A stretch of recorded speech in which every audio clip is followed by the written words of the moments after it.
Hello, citizens of the world. We are anonymous.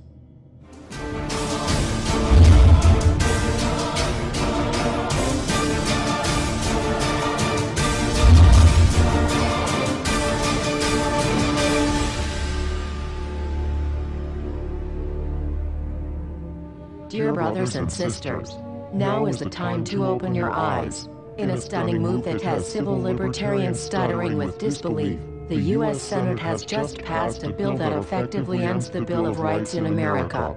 The National Defense Authorization Act is being called the most traitorous act ever witnessed in the Senate, and the language of the bill is cleverly designed to make you think it doesn't apply to Americans. But toward the end of the bill, it essentially says it can apply to Americans if we want it to. Bill summary and status. 112th Congress, 2011 to 2012, S. 1867. Latest title, National Defense Authorization Act 4. This bill, passed late last night in a 93-7 vote, declares the entire USA to be a battleground upon which U.S. military forces can operate with impunity, overriding Posse Comitatus and granting the military the unchecked power to arrest, detain, interrogate and even assassinate U.S. citizens with impunity. Even Wired magazine was outraged at this bill, reporting, "Senate wants the military to lock you up without trial. The detention mandate to use indefinite military detention in terrorism cases isn't limited to foreigners." It's confusing, because two different sections of the bill seem to contradict each other. But in the judgment of the University of Texas Robert Chesney, a nonpartisan authority on military detention, U.S. citizens are included in the grant of detention authority. The passage of this law is nothing less than an outright declaration of war against the American people by the military-connected power elite. If this is signed into law, it will shred the remaining tenets of the Bill of Rights and unleash upon America a total military dictatorship, complete with secret arrests, secret prisons, unlawful interrogations, indefinite detainment without ever being charged with a crime, the torture of Americans and even the legitimate assassination of U.S. citizens right here on American soil. If you have not yet woken up to the reality of the police state we've been warning you about, I hope you realize we are fast running out of time. Once this becomes law, you have no rights whatsoever in America, no due process, no First Amendment speech rights, no right to remain silent, nothing.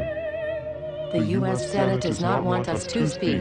I suspect even now orders are being shouted into telephones and men with guns will soon be on their way. Why? Because while the truncheon may be used in lieu of conversation, words will always retain their power. Words offer the means to meaning, and for those who will listen, the enunciation of truth.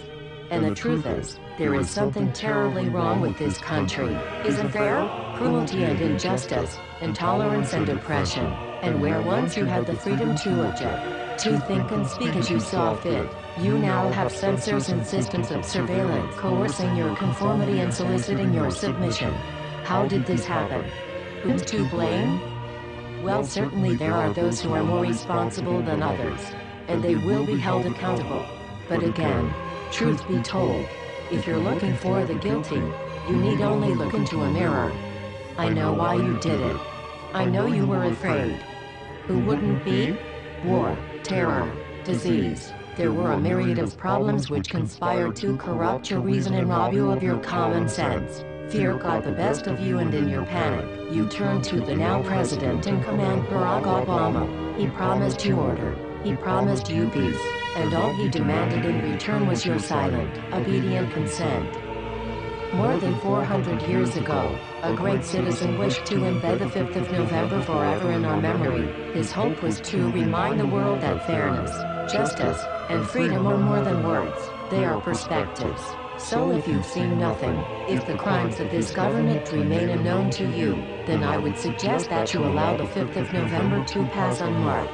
But if you see what I see, if you feel as I feel, and if you would seek as I seek, then I ask you to stand beside one another, 1 year from November 5th, 2011, outside the gates of every courthouse of every city demanding our rights. Together we stand against the injustice of our own government. We are anonymous. We are legion. United as one. divided by 0. We do not forgive censorship. We do not forget oppression. U.S. Senate. Expect us.